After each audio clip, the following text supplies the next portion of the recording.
nagbabalik ang chikahang pangkalusugan. Kasama pa rin natin si Sir Sam at atin nga pong pinagchichikahan ng ating kampanya na iwas paputok ngayong bagong taon at Pasko. So ngayon naman Sir Sam, alam na nakikita natin na lumuluwag na ang mga restrictions na dala ng COVID-19 pandemic. So inaasahan ba natin na dadami yung mga kaso natin ng mga fireworks-related injuries?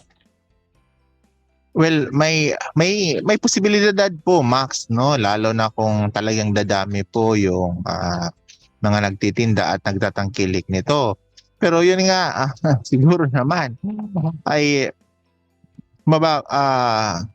natuto na tayo, no? Pakisaan kita, Max, ng mga ilan, no? Ito po mga kababayan, yung mga pictures ng mga naging biktima natin last year, no? From 5 years old, sa mga batang edad, no? At yan, di ba? Grabe po yan, mga kababayan. Ito po, kinailangan pong puputulan ng parte ng mga daliri ang ating batang ito dahil yan nga po sa kalala yung naranasan niya. So, matuto na po tayo, no? At iwasan na po talaga natin ito kasi the more na gagamit tayo nito, the more risk, no?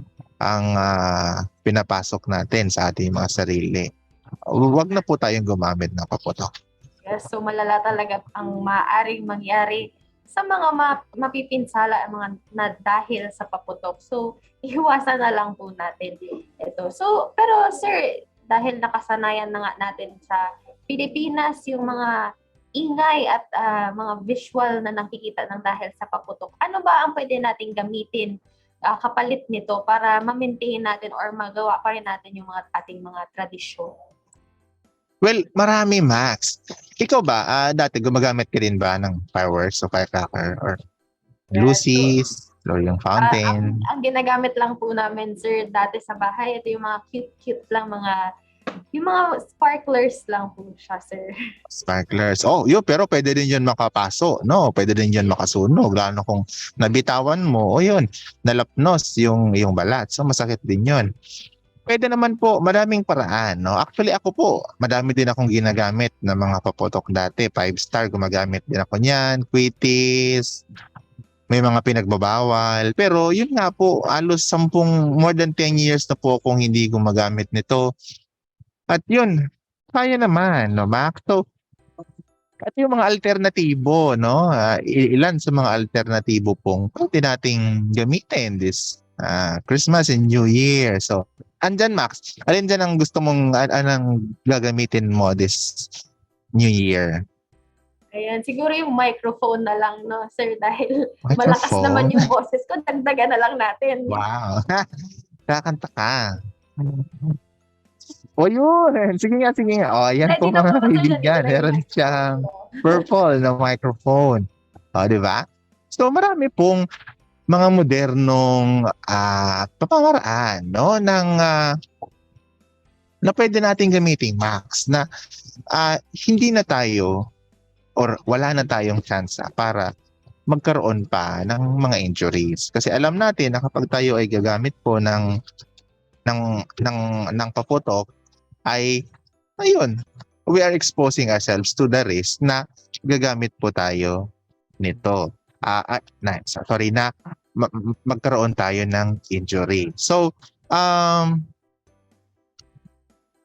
ayun. So, ito yung mga tipid tips na iba natin, Max, no? So, kung kulang yung budget natin, no, pwede naman tayo, 'di ba?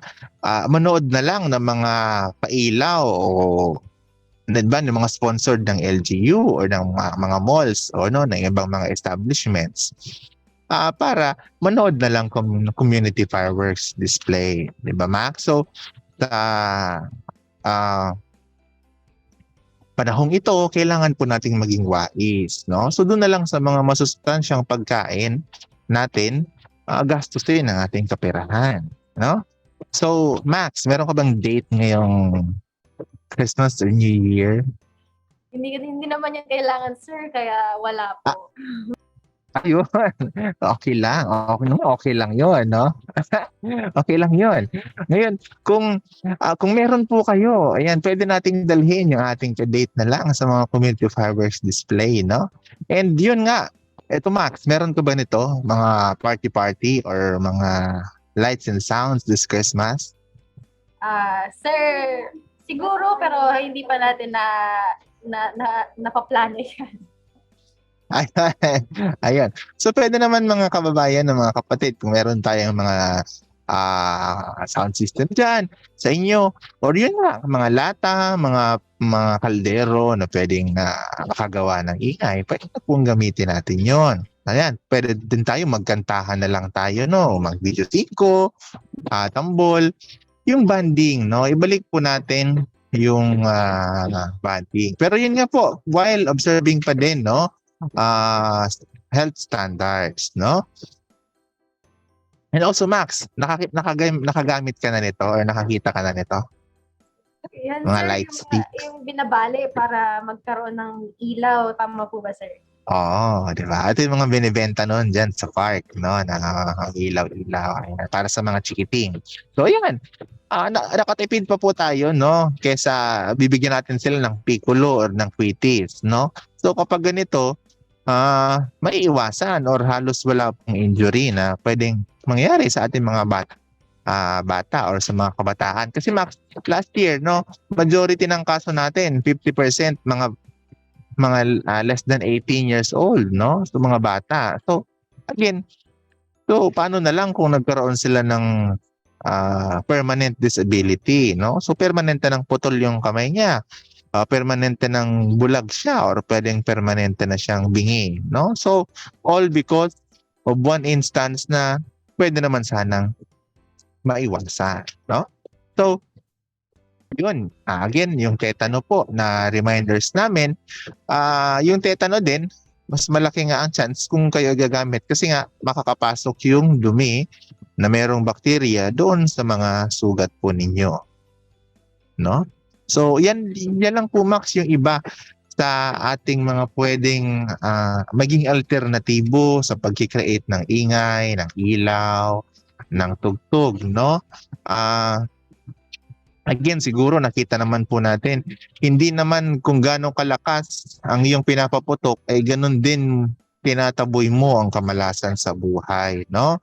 Kasi kahit naman siguro nga ako ilang taon na din akong hindi gumagamit ng mga paputok ay siguro nagiging buenas naman 'no ang aking buhay. So sa atin pong pagtitiwala sa Diyos, pananalangin at paggawa ng kabutihan at maayos na pagtatrabaho 'no, ay siguradong-sigurado ako ay magiging mabuti po 'no ang tadhana natin sa buhay at hindi nakadepende sa paggamit ng mga maliliwanag, malalakas na paputok para maitaboy ang malas sa buhay.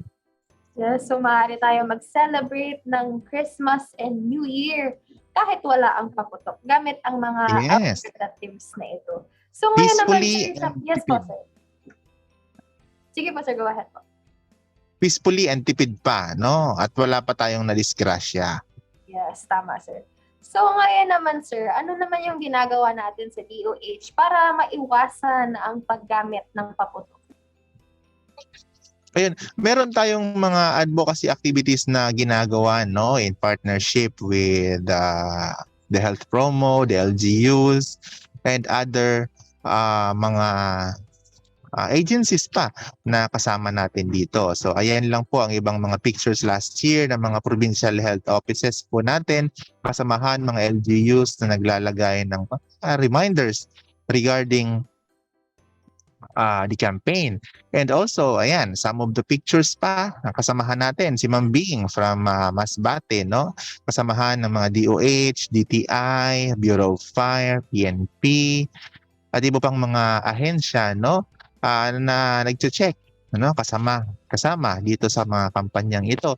At also, andyan din po yung kasamahan natin sa schools, no? Sa DepEd, sa CHED, at sa iba pang mga NGOs, no, na masugid yung pag-advocate ng hindi na paggamit ng paputok.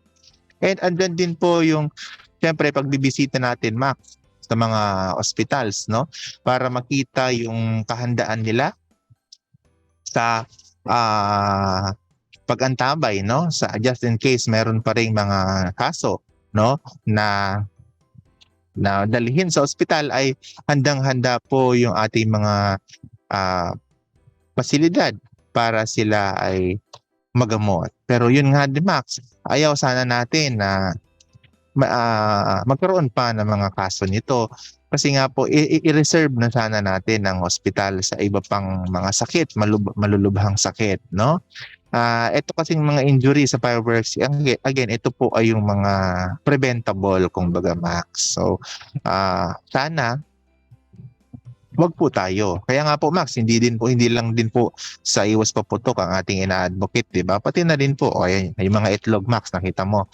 Ayan. So, yung diet din po, no? Kasi kung hindi man tayo sa iwas paputok dalhin sa ospital, siguro dahil sa high blood, sa hypertension, sa diabetes, dahil sobra-sobra namang taba at karne at mga matatamis yung ating pinagkakain this Christmas and New Year. So, again, ilan lang po yan sa ating mga ginagawa sa ating kampanya this Christmas and New Year, no? Again, hindi na nga po iwas paputok lang, kundi ang talagang kampanya po natin sa DOH is Ligtas Christmas sa Healthy Pilipinas, kasi holistic na po yung ating gustong mangyari.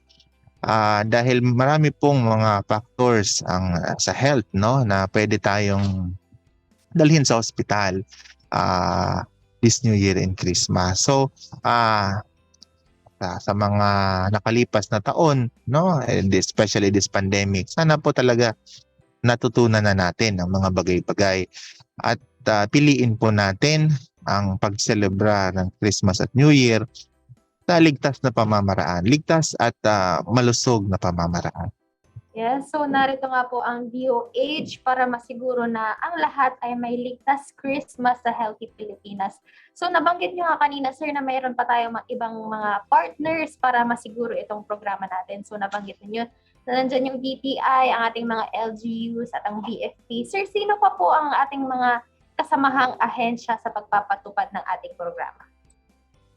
Andyan din po ang DILG, no? Para sa ating mga LGUs, andyan din yung DTI po, no, especially sa pagtingin sa kalidad ng mga fireworks.